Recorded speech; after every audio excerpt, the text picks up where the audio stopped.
All right, Ali, can you give me a thumbs up if you are hearing? Excellent. We have a guest panelist, and I've heard that that doesn't always work out so well, but it's going to work out perfectly today. My name is Tad Wamister. I want to welcome you to this session. I'm with EnGen. Before we even get started, I want to encourage you to do two things in the exhibit hall. Stop by the EnGen booth to say hello to my wonderful colleagues. I think you met Liz. I've got my friend Christine over here. Patrick is at the booth right now. Also, I want to encourage you to visit the New Readers Press booth. We've got our partner, Greg. Give a hello. We have some amazing partners and resources at both those booths, so please stop by. If you are here to learn more about ITPs and ITP program models, you're in the right place.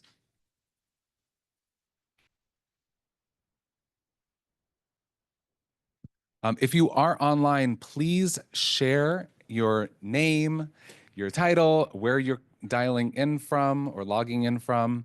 My colleague Christine is going to be on the chat, so if you have any questions, she will bring that to our attention. Also, if you have a question in the room, please wait for the mic. I know you're probably used to this by then, just so that our online friends will also be included. I mentioned I'm Tad Wamister. I'm on the EnGen team. I've been doing this work for about 6 years now. But prior to coming to EnGen, I actually met Deborah way back when we worked at Upwardly Global. So I have a lot of experience working with this population. I started working with ITPs in 2007, so that was a couple years ago. My background is in adult education, and I know the value of the work that you do. We have several esteemed and talented co-presenters, one who is virtual. So I am going to actually ask Ali to give a quick introduction, and then I'll pass it over to. Hi, everyone. It's great to be here virtually with you all. I'm Allie Needham with Spring Institute for Intercultural Learning, and I'm our Senior Program Manager of Adult Education and Career Pathways. Spring Institute has been a leader in the internationally trained professional world for over a decade, and I'll be telling you a little bit more of how Spring Institute has been involved in that work. Personally, I've been working with newcomers for about the past decade as well, primarily as an ESL instructor, and then in program coordinating roles, career coach, community navigation. And so I have quite a breadth of experience, but all focusing on international newcomers. So thank you for allowing me to be here with you all and looking forward to presenting alongside our panel today. So thank you so much, everybody, for being here today, both in the room and online. So my name is Deborah Means-West, and I'm the Director of Network and Resource Development at a social enterprise called World Education Services, also known as WEST for short. We really focus on work that supports the global mobility of individuals that have their education and experience earned outside of the United States.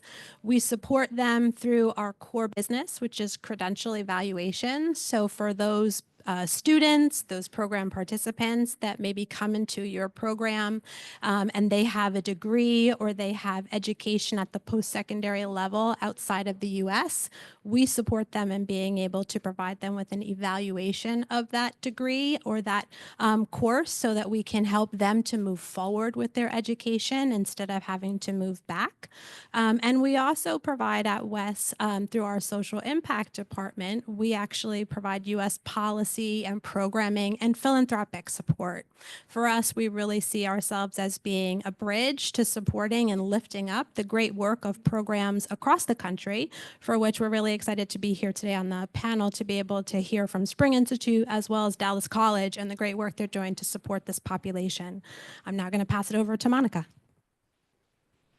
Hi, everyone. I'm Monica Stansberry, Senior Director of Adult and Youth Learning at Dallas College, Workforce Education. And so we are theory into practice. We work with students to do training. The focus is upskilling and reskilling. The focus is to find a better opportunity to get to rise in your economic mobility, to compete with the rest of their colleagues. And we welcome thousands of students through the door to offer training in workforce level 1 certifications, all the way up to articulation into credit programs. All right, so I'm just going to grab the clicker here, and I'm going to start just with a little bit of a background on what we hope to be able to share with all of you during the next 60 minutes, or a little bit over 60 minutes, hopefully, while we're here this afternoon. We want to be able to discuss some of the common individual and structural barriers to economic inclusion for this population. And so this is where we're going to share information, but hopefully there's also some insights that we can learn from each of you. We want to be able to talk about some of the common barriers that are there, but we also appreciate and recognize that there might be some that are unique to the programs you're offering and the communities which you're providing your services in. We then want to honestly be able to dive into some of the innovative service models that are really supporting ITPs. And that's where it's super exciting, because we'll be able to hear from Spring Institute about the ways in which their service models are supporting this population, hear from Dallas College about the ways in which their models are supporting this population, and obviously hear from EnGen as well, so we can hear about some of the supports that are there to be able to support language learning. We hope to also be able to gain insights into sustainable funding approaches. We all know that it takes funding to be able to do this work. And so certainly we want to be able to lift up and to share some examples that help explain how we've seen through our program delivery, funding for programs to support this population occur. And then at the end, we really want to be able to discover some practical strategies that can be applied to enhance career pathways, because we know that for many ITPs that come through, they might have in their mind what their short-term goal is, but the reality is that career pathways are likely the ways in which there can be short-term outcomes that can help them reach their long-term goals, especially if it's in a situation that might require them to have a little bit more time before they're able to actually attain it. So we want to be able to provide some support and some resources and practical strategies in that space. Okay, so I'm really just going to try to start us off here by talking about the opportunity that exists. And I honestly feel already from some of the conversations that I've overheard and over yesterday and the day before, some of the things that I've sort of gleaned from other sessions, I think you guys probably recognize the opportunity that exists in being able to support this population. But it's also helpful to be able to sometimes step back, especially because we all come to this work through our programs, through a specific community or a state or a local lens. It's helpful to be able to see what the national picture looks like, so that we can sort of set the context for when we're talking about this population, that we're not alone, that obviously it's something that's a shared experience across the country. Thought this would be a helpful slide to share, because it's always nice to start with data, especially if we're trying to be able to more, poignantly talk about the case for supporting this population. And so again, this slide right here just pulls from the National Reporting System data for program year 2022 to 23. And it's helpful because it really gives us a sense as to the number of individuals that are served through federally funded adult education programs that have their education from outside of the United States. So again, these numbers probably, they're not a surprise to you, because you see these folks that are coming through your programs, that are coming through your colleges, that are coming through to receive services, but thought that it could be helpful just to be able to start with a sense as to who are we talking about and what do the numbers specifically look like. We know that individuals that are coming through to these programs, oftentimes they may actually have some barriers that are going to prevent them from being able to 100% right out the door, to be able to leverage their experience and to be able to actually have their experience in education met with a skill and an education commensurate type of employment opportunity, or a program that's an educational program at the right opportunity level. And we know that oftentimes when this doesn't happen, it's because of the fact that there is an underutilization of one's skills and in some instances, one education. It's not specific to newcomers. We know that, but it's definitely very helpful to be able to understand what it is that skill underutilization means, who it is that it tends to impact, and what is the cost for individuals that actually aren't being incorporated, included, integrated at the level in which they should be. Wanted to just maybe even just take a very quick moment just to basically ask for individuals here in this room, because again, skill underutilization is not something that is unique and only occurs for newcomers. Wondering if people might just honestly be able to, maybe by a quick show of hands, what are some other population groups that you might be seeing in your programs that you're aware also sometimes experience an underutilization? And again, this is where one isn't necessarily being given an opportunity that's commensurate with the skills and the education that they have to contribute. Prime example could be that you've gone down to get a coffee and you talk to the person and you find out that their experience is one where they might have been an engineer, but now all of a sudden they're a barista. Wondering if there's instances in which you guys can share that you've seen this happen through some of your programs or your services. Yep, in the back.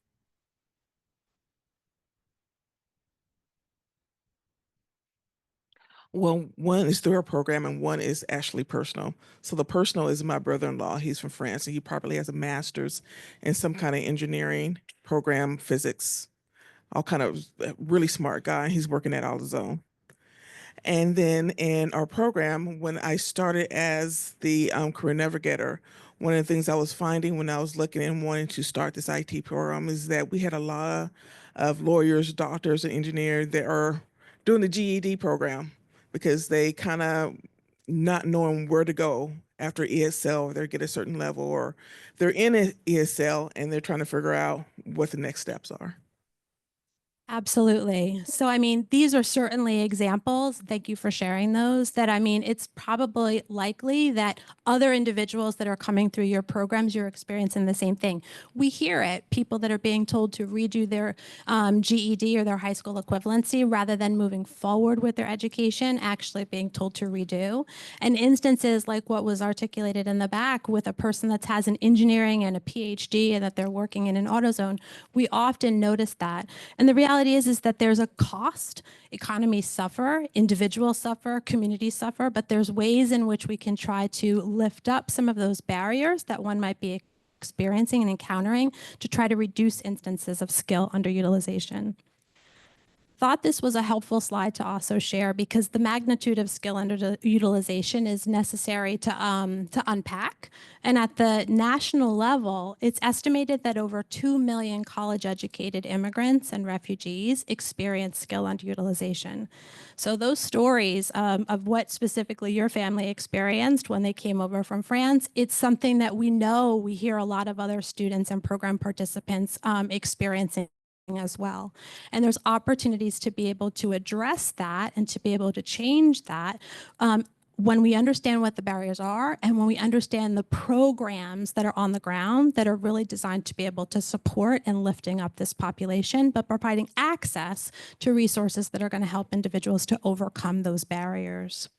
Also just noting here that the Migration Policy Institute is a great source not only for the national numbers that's displayed on the slide, but also if in your specific state you want to be able to lift up and recognize what the numbers are in terms of brain waste or skill underutilization, they have those numbers on that resource page as well. So I just want to make sure that I flag that because I know sometimes being able to speak to the numbers at a local level is also really impactful, especially if you're trying to seek some funding to be able to provide targeted services and programs.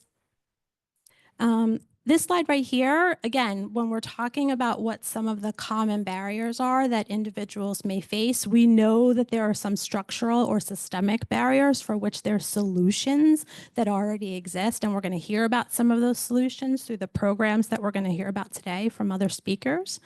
But also when we're talking about recognizing ways to support individuals so that they can overcome some of those barriers that maybe prevent them from being able to realize their true capacity and potential. It's streamlining credential recognition processes and understanding that there is in fact a value in one's international education, and being able to speak to the process and being able to speak to the end users about the value of making sure that that's part of any intake or part of any supports that are provided to individuals that are seeking services. We also know that industry-specific English language, and we're going to hear about that from EnGen and the different ways in which they're supporting contextualized industry-specific learning for individuals.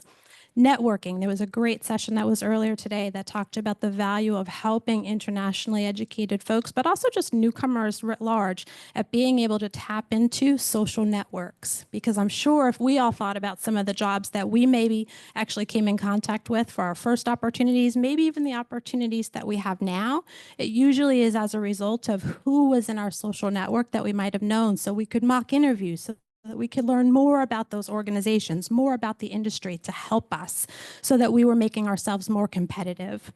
And then by all means, support services, career guidance, for which certainly, again, we know that there are great programs that are out there that provide some career guidance to help this population. There's one more slide before I pass it off that just talks about ways in which we can build better systems and better opportunities. We know that supporting our students, our program participants with English skills and acquiring greater proficiency in English language is critical, and there's a variety of ways in which it can be supported. And I heard some amazing conversations and sessions over the last couple of days that are really talking about weaving in ways in which to support English language acquisition through their programs. We know US experience is also very critical and very important. And so apprenticeships is a great model, on the job opportunities, but also ways in which maybe your programs have some opportunities in which there's earn and learn. I think those are also really great ways to be able to help folks build that US experience. Social capital we talked about, and obviously credential recognition. I think certainly just recognizing that individuals don't have to, if they have international post-secondary experience, they don't have to go back and get a GED. There's a way in which they can actually demonstrate that they have, in fact, that educational experience, and there's documentation that can back that up, so that, again, they can actually be advanced into another program or course of study that will help them to move forward rather than moving back. I think now I'm going to actually hand it over to Allie, who's going to share with us some program insights. And Allie, I will advance the slides according to your directions. Thanks, Deborah, and let's hear from the Spring Institute. Awesome. Thank you all. I gotta admit, it's a little awkward presenting to no one in this space. I cannot see you all, so forgive me if things feel a little awkward, but I'm going to do my best. There's a room of about, I don't know, 40, 45. Oh my goodness. I wish I could see you all. Well, again, happy to be here and excited to just share a little bit about Spring Institute and the work that we do with internationally trained professionals. Just a little bit of context with our organization. We're a community-based nonprofit in the Denver metro area in Colorado. And our mission is to build a thriving intercultural community through learning, language access, and advocacy. And so our adult education and career pathways program is just one program of several at our institute. But I do feel our adult education and career pathways program really uplifts all three pillars of our mission through the work that we do with newcomers. So underneath our adult education and career pathways, we have four main buckets of programming. We offer English language acquisition classes to adults. We have a program called Colorado Welcome Back, which is a part of the National Welcome Back Initiative, which is a initiative composed of about 12 other centers across the nation, supporting internationally trained professionals with backgrounds in healthcare. And Spring Institute, we've been a part of the Welcome Back Initiative since 2010. And so this is work that we've been a part of for a very long time, and I'm going to be talking about some of that in a little bit. One of our newer programs to come to Spring Institute is our Colorado Works for International Physicians program, as well as our New American Pathway for Teachers. And I'll be highlighting both of those in a couple other slides. I wanted to point out some key components that are woven throughout our entire program as we are working with internationally trained professionals. So we really try to integrate English language acquisition tools and resources, not only in our ESL classes, of course, but in the programs where we're working with internationally trained professionals. For the most part, we do require a high intermediate, like a NRS ELF level 4 or above for working with internationally trained professionals because of the intensity, the language intensity it takes to undergo the recredentialing process. But regardless, we still provide English upskilling opportunities through integrating EnGen.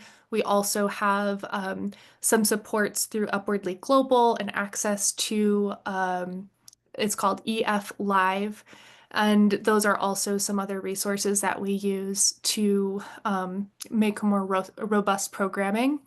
We also offer recredentialing navigation, which is a lot of what Deborah was talking about that WES offers, where the evaluation company is able to take those foreign credentials and provide US-based recognition so that individuals do not have to repeat their education and their schooling in the US. They're able to pick up where they've left off, ideally, and just keep moving forward and get back into their professions.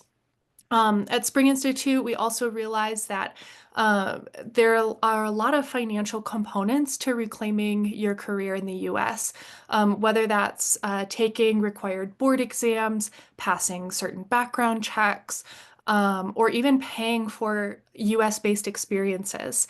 And so at Spring Institute, we also ensure that our participants have access to financial assistance to help subsidize the cost of some of those activities, or even use it to provide supports for wraparound needs, such as childcare or transportation assistance, or maybe even access to digital tools. We also provide human-centered coaching. This is career coaching, but a little bit different than like a mentorship or an advisor type of role, where a coach is really a thought partner walking alongside that individual, allowing them to really lead and guide the journey that they're on, but providing resources and access to different types of supports.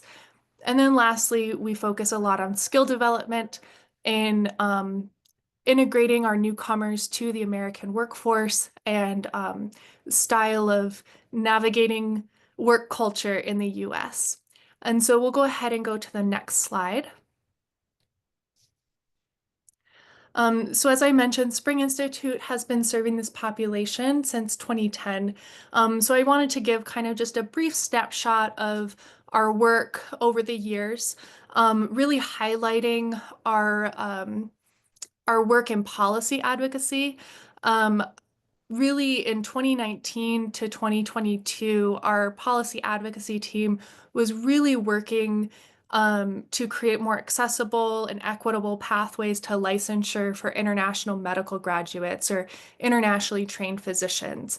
And so we were able to pass a bill in Colorado that created the Colorado Works for International Physicians program, which I'll be highlighting in the next slide. And so over the years, we've made some shifts in our programming where we've increased emphasis on financial support to mitigate those barriers.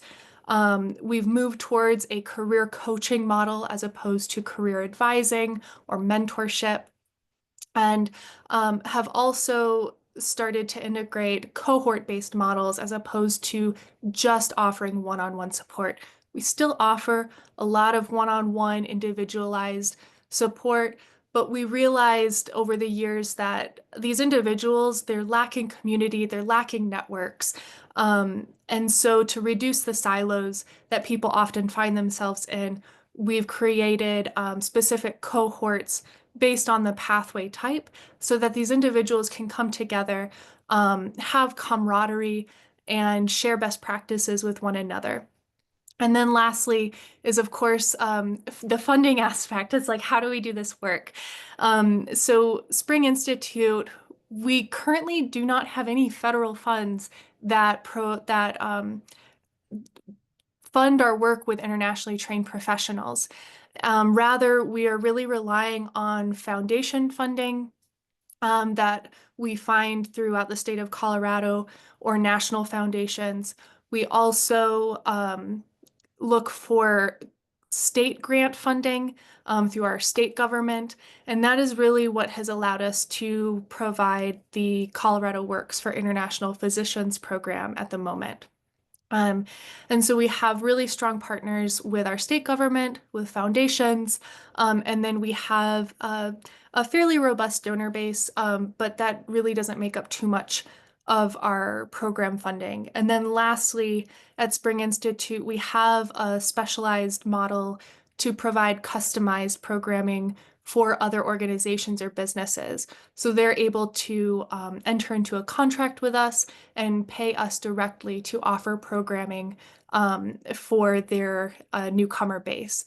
And so we've worked with, for example, different hotels to provide English upskilling for their cleaning crews. We've contracted with the Workforce Center at the Denver International Airport to provide workplace ESL to individuals employed at the airport. And so those are some other ways that we are able to have more sustainable funding. And we'll go to the next slide. So I really wanted to highlight three different models of success that we've had at Spring Institute. So I've already kind of mentioned our Colorado Works for International Physicians program, or COWIP. This is a very robust program. I would be happy to send anyone additional information on this. It's been years in the making, and we're currently towards the end of year 2 of offering this program. It is a partnership between Denver Health, which is one of the largest healthcare institutions in Colorado, and Spring Institute, and it's offering essentially a medical residency preparation for international physicians. And so Denver Health offers a 9-month paid clinical rotation program for 4 international physicians. And then Spring Institute, we house the IMG Assistance Program, which provides support to around 15 to 20 international physicians who are working towards a certain certification that's required to apply for medical residency. And so between our two institutions, we're able to support these international physicians in preparing for medical residency. And this has been a key industry partnership in the healthcare space. And this program was established by law. And so that's just one way in which a program for internationally trained professionals could be established. But we also work with educators. And so in the New American Pathway, Spring Institute partners with the Public Education and Business Coalition, which is another nonprofit organization, but who works with teachers and supporting teachers in obtaining alternative licensure. So we've worked with PEBC to build out a bridge to teacher residency program for newcomers who have backgrounds as educators from their home countries, but who are lacking the US experience, who maybe are lacking the language skills or the digital skills required. And so this bridge program gives those international educators access to understanding US education culture. They're able to observe classrooms, K-12 classrooms, see actual US licensed teachers, how they work, as well as gain language upskilling and cultural knowledge. And then lastly, we have our Colorado Welcome Back for Nurses program, which is really kind of like our standard program that we've always offered at Spring Institute. And I wanted to highlight this because I feel like it really represents our coaching work very well. And so our career coach works with these individuals one-on-one to guide them through the step-by-step navigation to reclaim their careers here in the US. And so that looks like meeting one-on-one talking about their goals, identifying barriers, offering supportive services as needed, and guiding them towards resources so that they're able to complete those milestone steps required to obtain their credentials here in the US. And then let's go on to the next slide. So I thought it might be useful to look at this in 3 different angles of approach, looking at supports to clients, the need for professional staff, and then, of course, the benefits of having strong collaborative partnerships. So with our coaching participants or the internationally trained professionals that we work with, we strive to create space for peer-to-peer interactions through those group meetings. We facilitate group coaching and workshops. We offer diverse skilling opportunities. As I mentioned, we use EnGen, we use Upwardly Global resources, and then we also have some in-house tools that we provide. We also offer robust financial assistance, and then the programming itself is offered in a very flexible format. So we really operate in a hybrid type of environment where most of the work happens online through Zoom or Google Meet. But we also offer the opportunity for individuals to connect in person. So we do interview practice and networking practice, or even just coming together to just socialize with one another.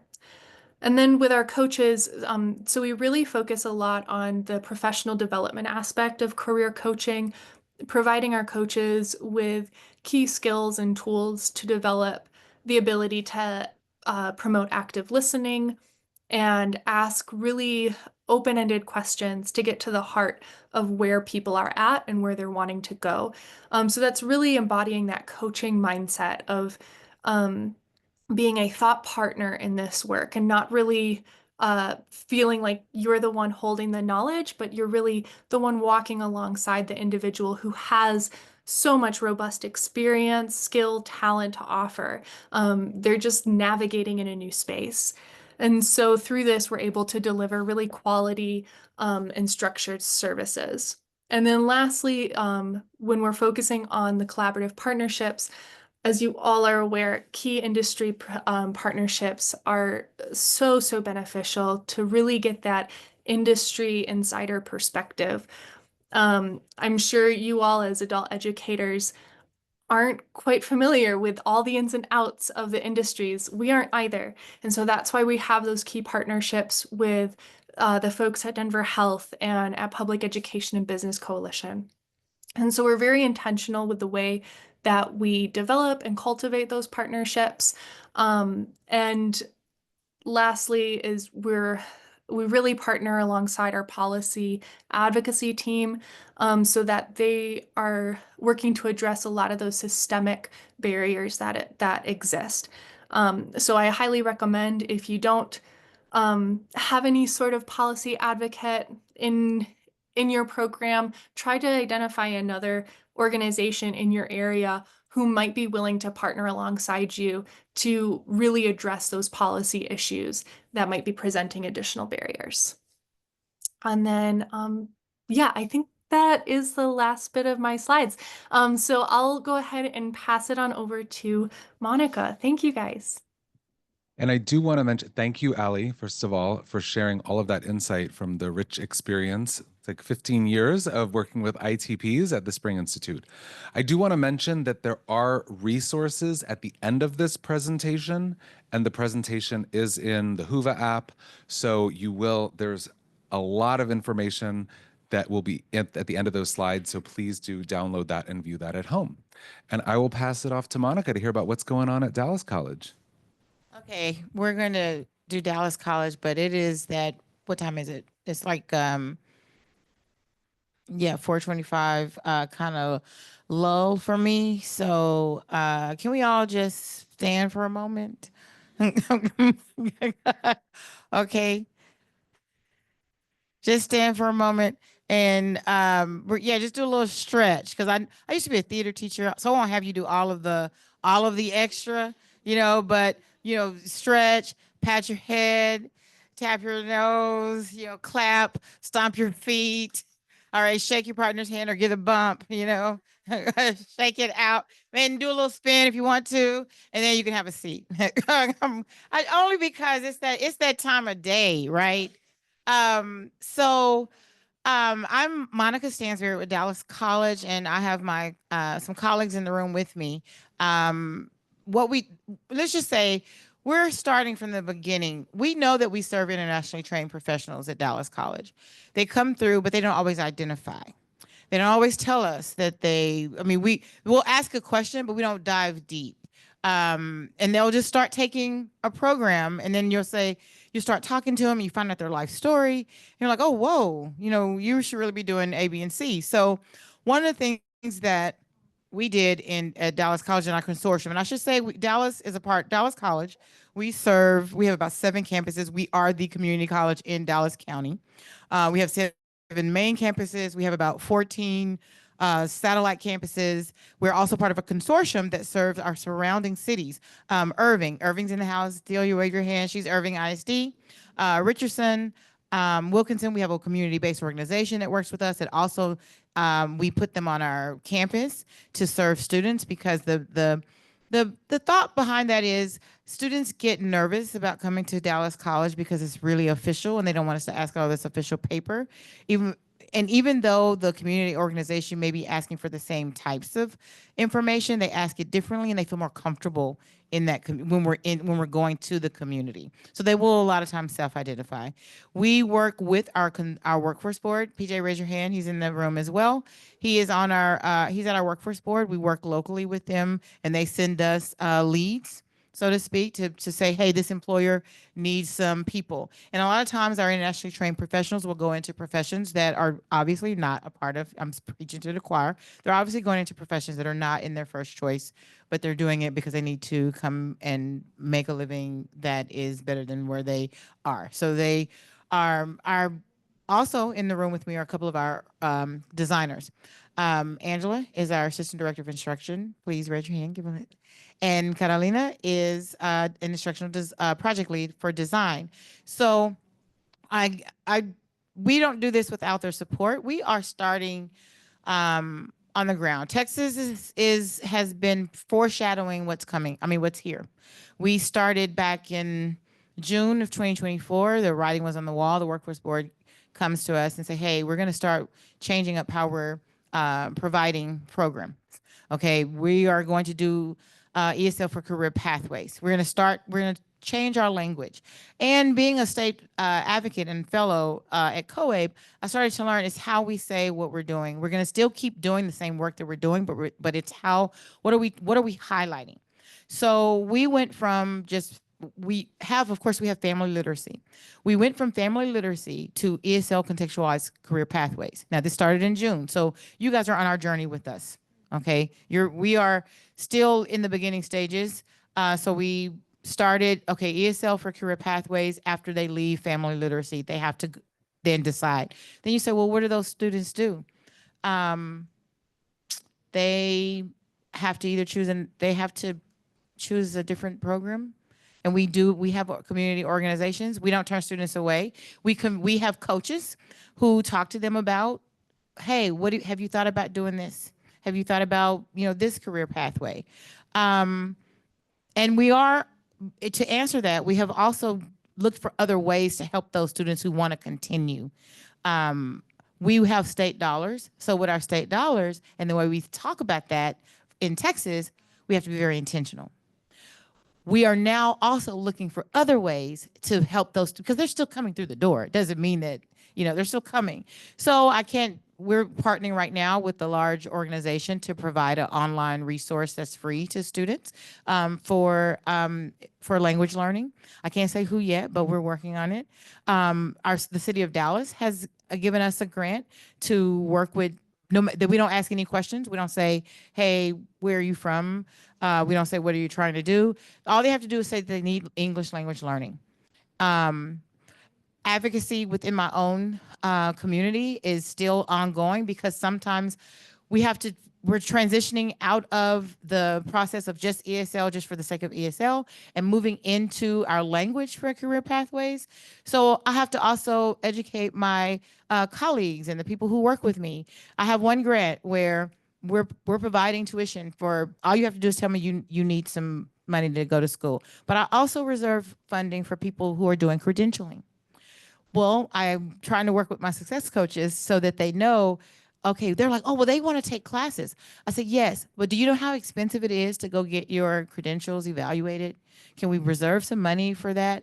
And so the conversation I'm having with them is, please, yes, talk to them about taking classes, but also please talk to them about this life-changing event that could happen for them if they applied that funding to a credential evaluation and move their licensing to something else, because that could be life. And I don't know about you all, but I was actually pretty excited to get that chunk of money, because I've never had somebody give me money and say, do what you want, just serve the student, without all of it tied, because we deal with a lot of state funding. So I was pretty excited about that. So I'm trying to get my success coaches as excited about that piece as I am. So maybe you guys can help me, Spring Institute, you and my colleague over here, to give me the language to talk to them about, yes, this also is important.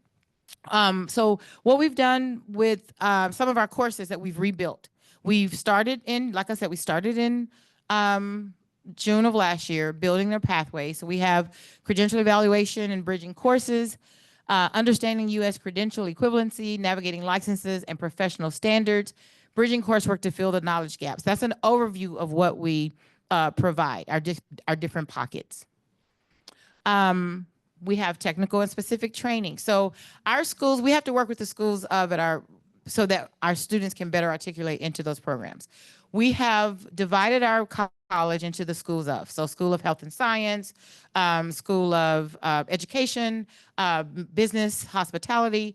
And Catalina has directed our team and our distance learning coaches to partner with EnGen to redesign our curriculum based on our schools of, so that I can enroll in a course and just automatically start learning language that is English, that is customized to the field where I want to participate, where I want to go. We also have soft skills and professional integration, because there are cultural differences that we discuss. American as a culture, and we have to discuss what those norms are that may be different from where they're coming from.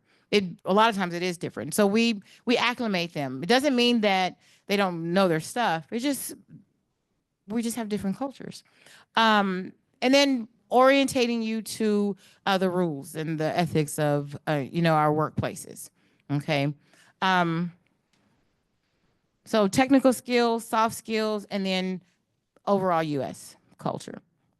They do have emphasis for speaking in class, using the language.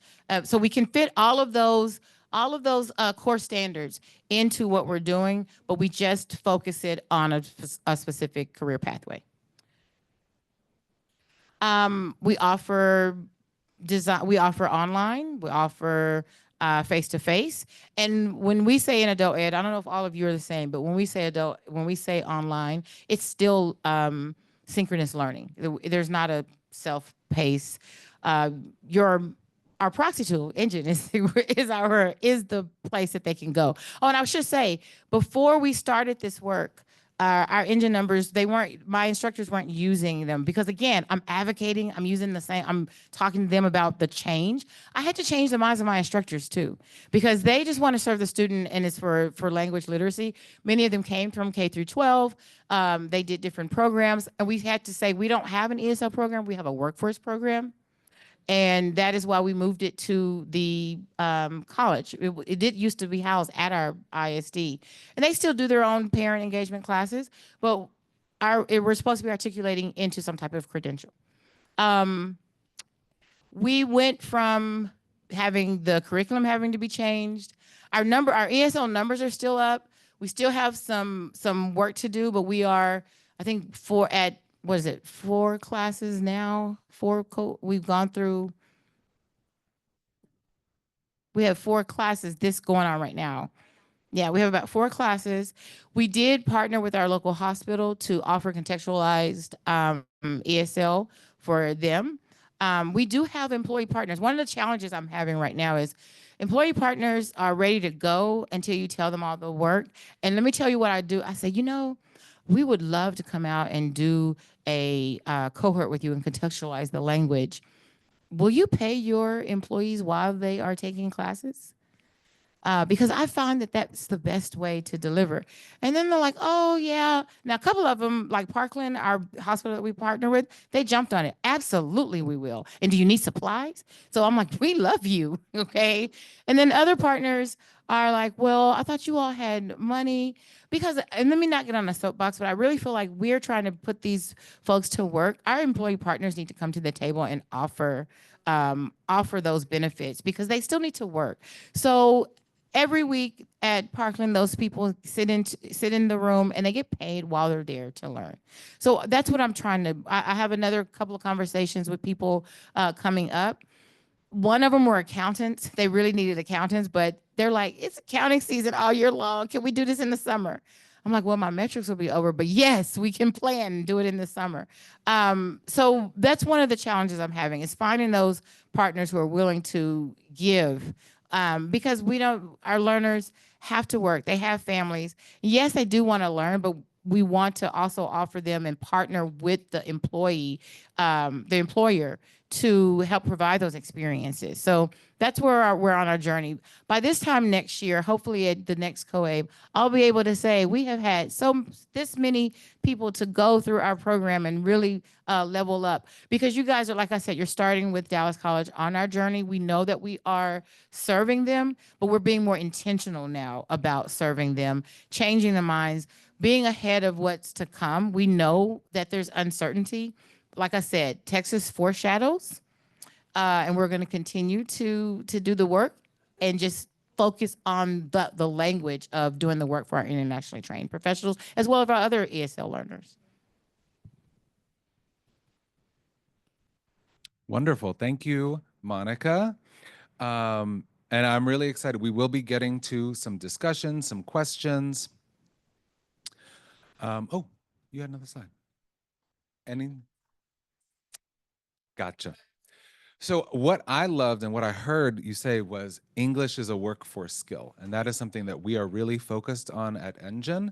I think it's an important shift in language that can help all of us to do the work regardless of the context.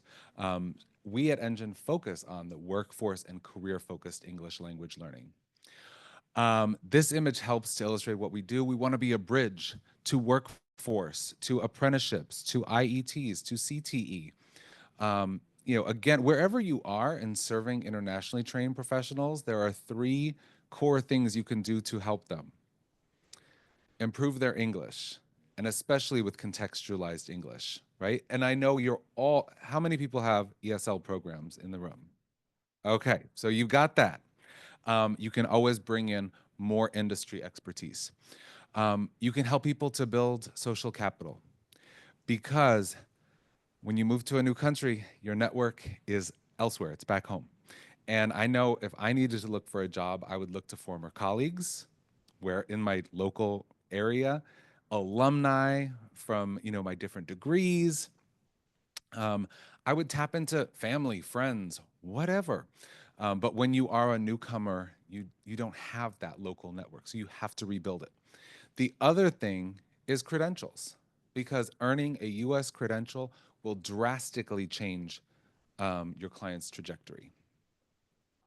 Again, we think of English as a workforce skill, and within all of these industries, when someone is multilingual, it is a superpower.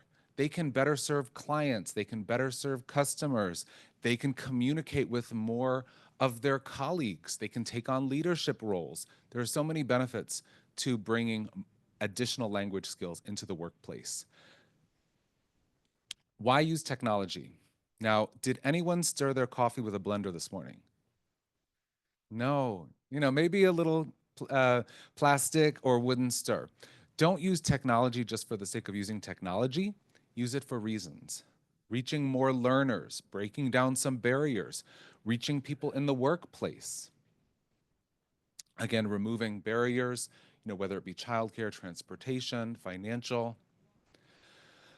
We at EnGen also really believe in personalizing instruction, making sure that the learner is getting the English that they need.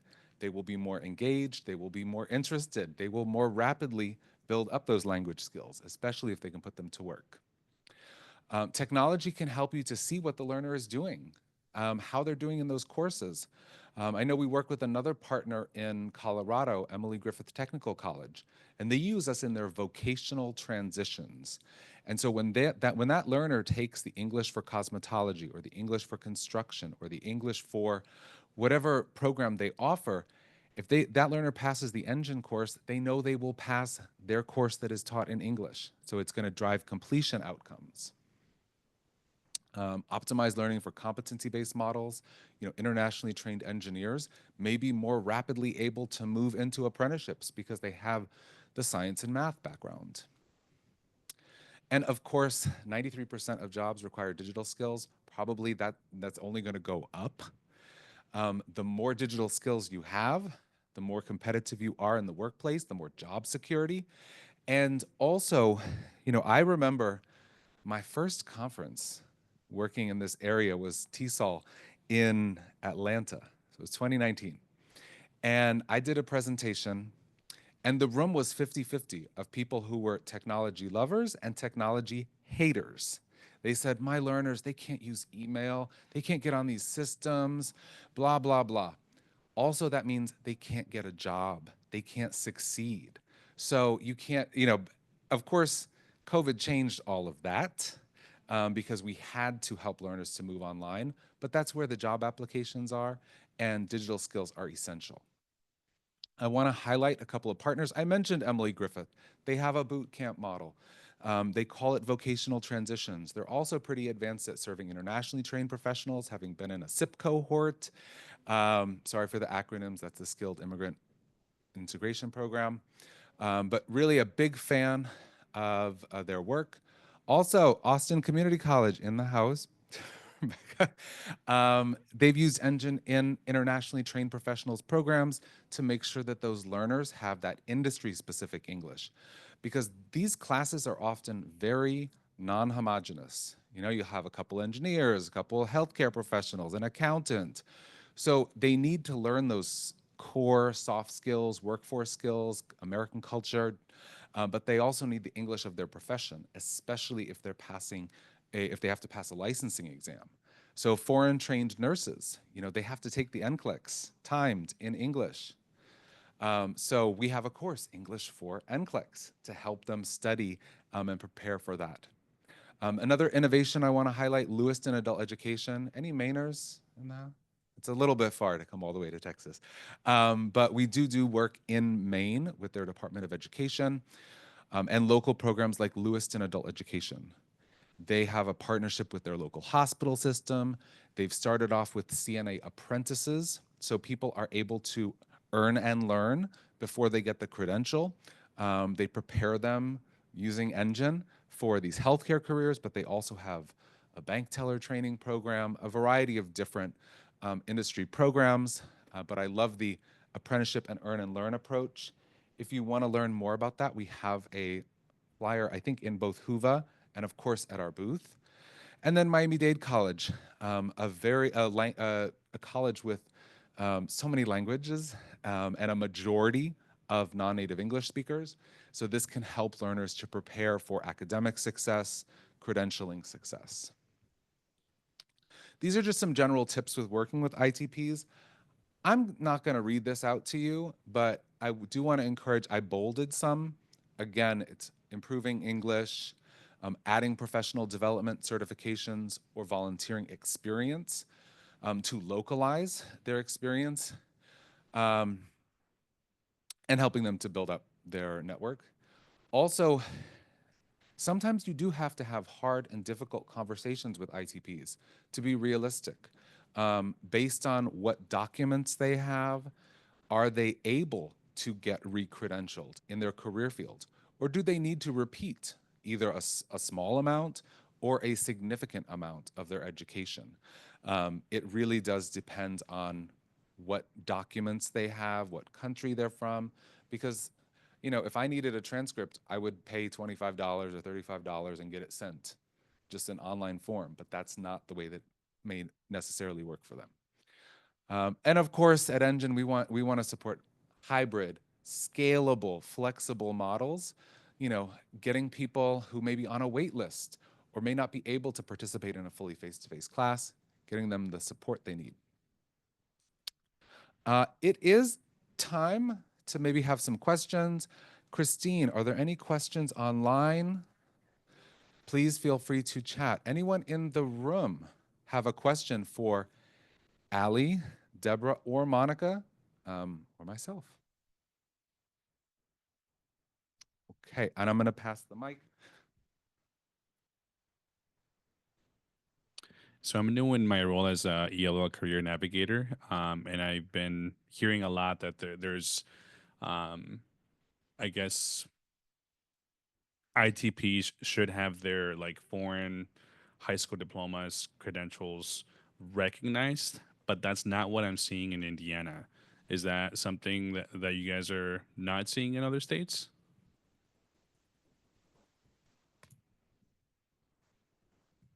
So what I can share is that events like this, opportunities to make sure that there is the right information being shared and the resources to support folks is critical. Because sometimes it's not that somebody is trying to intentionally misinform, but they may just not know the right information, and so it's misguided information that's being passed along. I mean, I can also share that a lot of times information that's passed along is from your community, it's from your neighbors, it's from your relatives. Actually, I have a colleague that in a session earlier, she was talking about the cousin, the cousin that'll say, no, just that, do this, you gotta get your GED, you gotta start over from the beginning. And so sometimes what happens is that narrative tends to end up being shared more broadly than the one that actually says, well, wait a second, I don't know that that's right. So I can't comment specifically on Indiana. What I can share is that we know that as part of program intake, if you have a way of being able to ask questions of your students for which you can find out that they probably did have some secondary or post-secondary education, then the question is, where was that education received? Do you have documentation? And what are you wanting to do? Because I think it's also really incumbent upon all of us to be able to ask the questions so that we can help folks develop what the short-term and the long-term plan should be. But certainly when it comes down to providing documentation in the form of a report that can tell someone that, yes, you do have the equivalent of secondary education, a diploma, a degree, and you do have the equivalency of post-secondary, whether it be a bachelor's or even graduate level education, those reports exist. Now, what I will say is that the place that is receiving that report, it's their determination. And I mention that because it's not even specific to newcomers. For those of you that might have transferred from your undergraduate college to go to another one, you might have found a situation where not all of the classes that you took ended up transferring over. And it's the university that you're trying to apply to that makes that decision. So maybe I applied to Rutgers University in New Jersey, and I also applied to NYU, and I find out that Rutgers took more courses than NYU did, and that might inform my decision.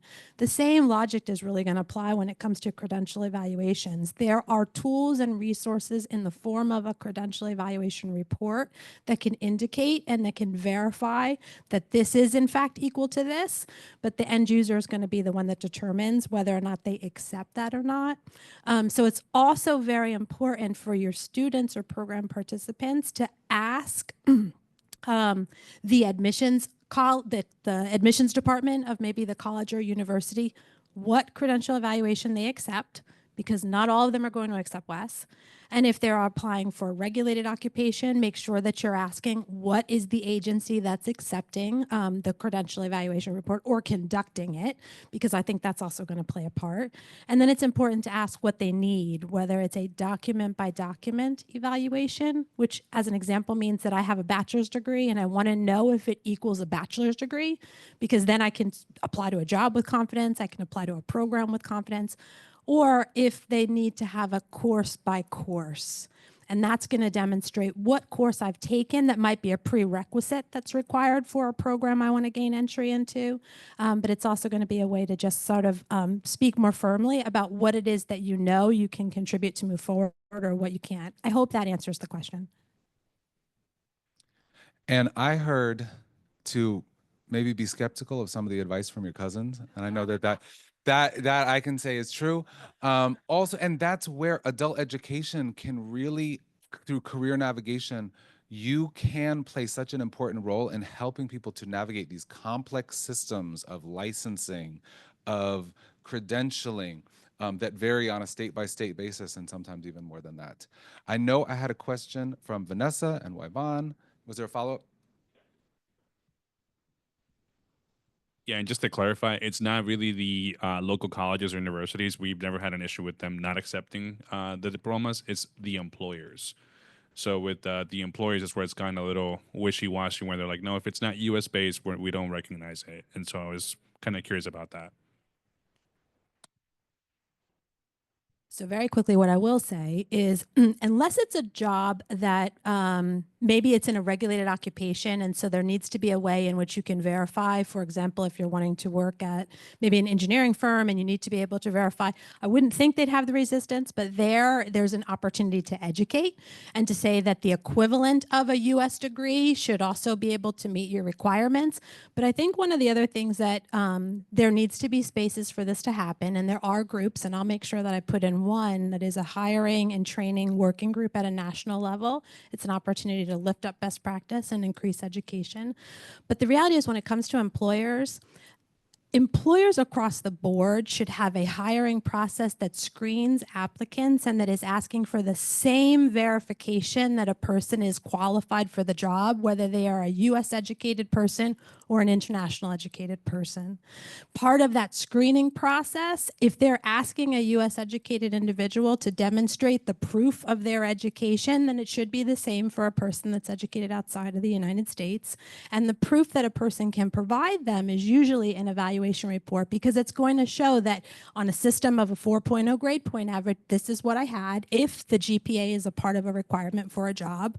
But it's also going to be able to demonstrate that, yes, I did actually meet the requirement of needing a 3-year or 4-year bachelor's degree. I can demonstrate that I have it. So I think when it comes down to employers, a lot of times there's a lack of awareness that individuals that are educated outside of the US actually do have the same sort of an educational standard as a US education. But if they're not asking it for somebody that was educated in the US, then they really shouldn't be asking it for somebody that was educated outside of the US. Okay. All right. And Ali, I know you had a comment. I'm going to pass. Okay, we'll go to Waivan. Yeah, I just wanted to kind of add to what Deborah was talking about, how employers often are unaware of how to best support internationally trained professionals. I just wanted to highlight in the resource slide of our presentation, I have linked our Colorado Office of New Americans. They put together a employer training series on how to best support newcomers in the workplace. And so look out for that. I think it's like a 4-part training series for employers, but really anyone can benefit from it. But it just highlights best practices all the way from like screening applicants through upskilling employees who are newcomers. So hopefully that is a helpful tool for you all. One thing I was going to ask that I wasn't clear about, sometimes when people migrate to this country, they leave their country with nothing more than what they can carry. And sometimes the schools that they went to do not exist any longer. Especially, we won't get into that. So when you said an evaluation, is there a test or an assessment that is recognized that would show that someone has competency for, well, I guess taking the high set or the TD, but for their college, or is it really, it's more importantly, I think, for college, if you're an engineer in your country and you can't provide the paper that says I graduated as an engineer, then do you have to do it all over again? That is sometimes where the added credential, can really make a lot of value, because if they can add a technology skill on top of their resume. I mean, I've never been asked to, obviously a native born white American, I've never been asked to provide my diploma as part of an interview process.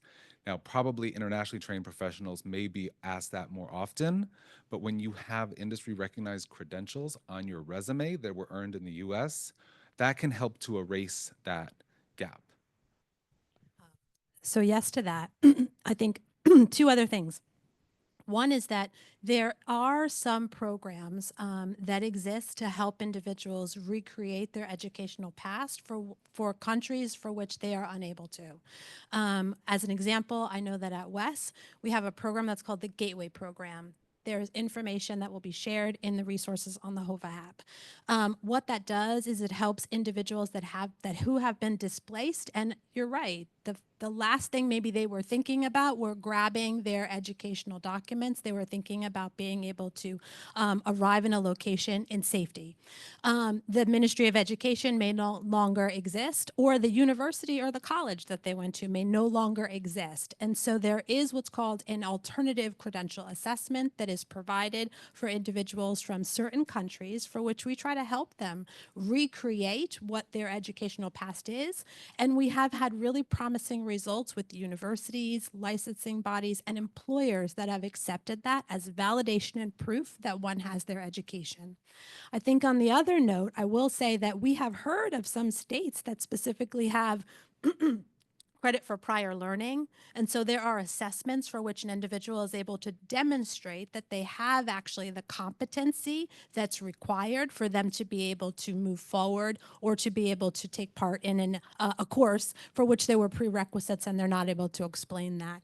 So I think there certainly are some examples of some states. I can also see if I can try to pull up the ones that I know of that are actually working on trying to establish more. I know Minnesota, I think, has some great coalitions that are coming, or organizations that work as part of a coalition to try to map out what some of that credit for prior learning would look like in what specific industries and areas. But I think there's also opportunity to do a little bit more there as well. That, advocating for that credit for prior learning is so important. I know in Massachusetts, I believe it's the only state that has a dental apprenticeship program for internationally trained professionals, which I think is really cool, because in many other states, dentists just need to start from the ground up. And so maybe if you're a foreign trained dentist, move to Massachusetts. I'm just saying. Does anyone have something to add from their own experience? We need to talk more often. Well, I'm glad that we got to connect here. Anyone else have something they want to add from their own ITP program? I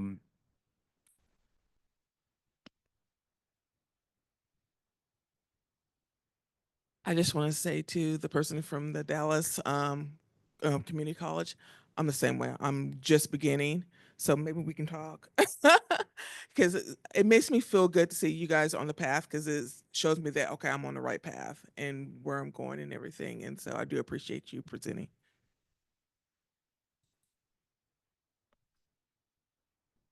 And I just want to clarify one point is being intentional is beginning. We've always served the ESL learners, but just now with the climate, we are working more intentionally to divvy up. We understand that those pockets, our ESL learners, are very vast, and so yes, but next time we'll be able to give you some more concrete ways that we've done that. So we'll have a report out, I guess, next year at COABE. I do want to mention one thing. There were a bunch of postcards around the room that are advertising EnGen's Powering Potential Network. Can you put the website in the chat? We're offering a lot of professional development in April around supporting internationally trained professionals workplace literacy, blended learning models for career-focused ESL. So I invite you to join the network officially. There's no cost to these trainings. There's no cost to joining. You won't get spammed with a lot of requests to buy EnGen, although I would love to talk to you about how you can incorporate EnGen into your programs. We have 1 minute, I think.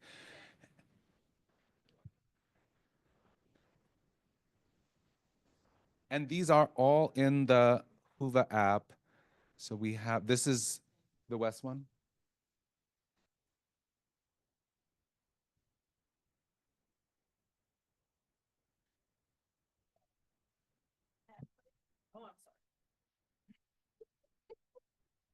I believe that was a career pathway series that EnGen presented, and I was a part of that, and it was wonderful. So I do invite all of you guys. If they're offering a training, you probably want to take it. Thank you for that endorsement, Delia. Oh, sure. So again, it is 5 p.m. Thank you for sticking with us. Thank you to Ali logging in from Colorado. Love the Spring Institute. Check out their programs. And again, download the slides in Whova to get more resources. There's QR codes. There's websites. Ali was able to pull together all of these resources from what Spring might utilize. And stay tuned for EnGen's impact report around the value of English upskilling. That will be released later this spring, I think in May, but I'm not 100% sure. But join the Powering Professionals Network and see you at the PD. Enjoy the rest of your conference. Have a wonderful evening.